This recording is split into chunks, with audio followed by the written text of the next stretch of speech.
যদি লাইফে কখনো তোমাকে কেউ ঠকায়, তোমাকে কেউ চিটারি করে, বাটপারি করে, আমি তোমাকে তিনটা অ্যাডভাইস দিব। যদি মনে রাখতে পারো, জীবনে কারো ঠকানো মনে হবে না ইনশাআল্লাহ।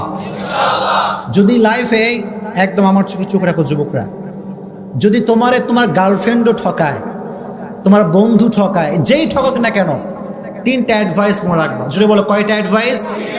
নাম্বার 1, কেউ যদি তোমারে কখনো ঠকায়, তুমি আগেই বিশ্বাস করবে আমি ঠকি না, আমি জিতে গেছি আলহামদুলিল্লাহ। কারণ মানুষ যে মানুষকে ঠকায়, এর সবচেয়ে বড় মাধ্যম হচ্ছে মিথ্যে কথা, মিথ্যে আশ্বাস, মিথ্যে ছলনাময় ভালোবাসা। ছাকা খাইয়া যুবক বেকা হয়ে যায়, হ্যাঁ দিন যৌবন কিচ্ছু আর ভালো লাগে না। তো এই যে মানুষ তোমাকে ছ্যাঁকা দেয়, কষ্ট দেয়, প্রতারণা করে, এটা মিথ্যের মাধ্যমে মানুষ বেশি করে। হাদিস শোনেন, একবার রাসূল করিম সাল্লাল্লাহু আলাইহি ওয়াসাল্লামকে একজন সাহাবী বলল, ইয়া রাসূলুল্লাহ, আপনার উম্মত কি জিনা করতে পারে? রাসূল বললেন যে হ্যাঁ, মিস্টেকলি করে ফেলতে পারে, এই গুনাহটা হয়ে যেতে পারে। ইয়া রাসূলুল্লাহ, আপনার উম্মত কি সুদ খেতে পারে? রাসূল বললেন হ্যাঁ, মিস্টেকলি খেতে পারে, ভুল করে গুনাহটা করতেও পারে। কিন্তু রাসূল বললেন দেখো, আমার উম্মত একটা গুনাহ কখনো করতে পারে না।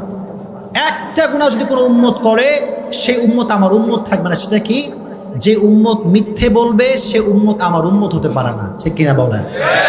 তো যে আপনার সে বাটপারি করছে, সে নবীজির উম্মত থেকে বের হয়ে গিয়েছে। আর আপনি যদি ধৈর্য ধারণ করতে পারেন, আল্লাহর উপর তাওয়াক্কুল করতে পারেন, ইন্নামা ইউওয়াফাস সাবিরুনা আজরাহুম বিগাইরি হিসাব, যে ব্যক্তি সর্ব অবস্থায় ধৈর্য ধারণ করবে, কিয়ামতের কঠিন ময়দানে আল্লাহ তাআলা তাকে বলবেন তুমি দাঁড়াও।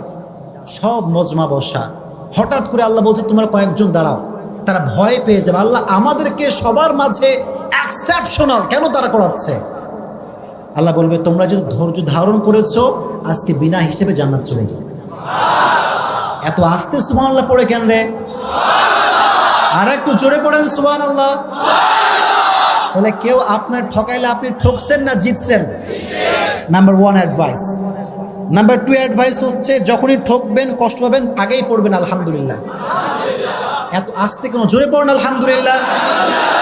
কেন আলহামদুলিল্লাহ? শুনুন, হতাশ হবেন না।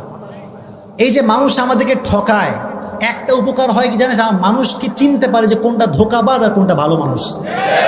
এটা জীবনকে আরো সামনে এগিয়ে দেয়। एंड यू नो, जिंदगी में कभी कभी आगे बढ़ने के लिए एक कदम पीछे भी जाना पड़ता है। জীবনে কখনো কখনো সামনে আগাবার জন্য এক কদম পিছু পা ফেলতে হয়। ঠিক কিনা বলে?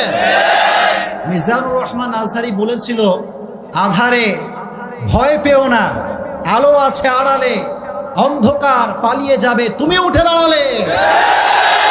আমিও সেই কণ্ঠে কণ্ঠ মিলিয়ে বলতে চাই, যুবক, ছ্যাঁকা খেয়ে বেঁকা হয়ে যাও না, শক্ত হয়ে দাঁড়াও, শপথ গ্রহণ করো, ইস্টাবলিশ হয়ে দেখাও।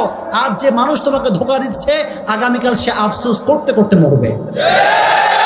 এই জন্য যখন কেউ চিট করবে, পড়বা আলহামদুলিল্লাহ, পারা যাবে ইনশাআল্লাহ।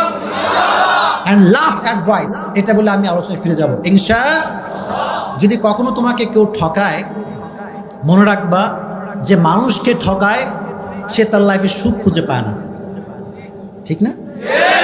অনেকে বলে হুজুর, যে ঠকায় সে খুব ভালো থাকে, হুজুর বিন্দাস ঘুরে বেড়াচ্ছে, কোনো টেনশন নাই। আরে ভাই, he has N piece of mind, he has N piece of heart. মানুষকে যখন মানুষ কষ্ট দেয়, আল্লাহ তার মানুষের মনের যে প্রশান্তিটা কেড়ে ফেলে। এই জন্য যে আপনাকে কষ্ট দিচ্ছে, সে আসলে জিতে নাই, সে হেরে গেছে। জিতছে না হারছে? এই জন্য সবসময় যত দুঃখ আসুক, যত কষ্ট আসুক, সবসময় পড়বেন আলহামদুলিল্লাহ।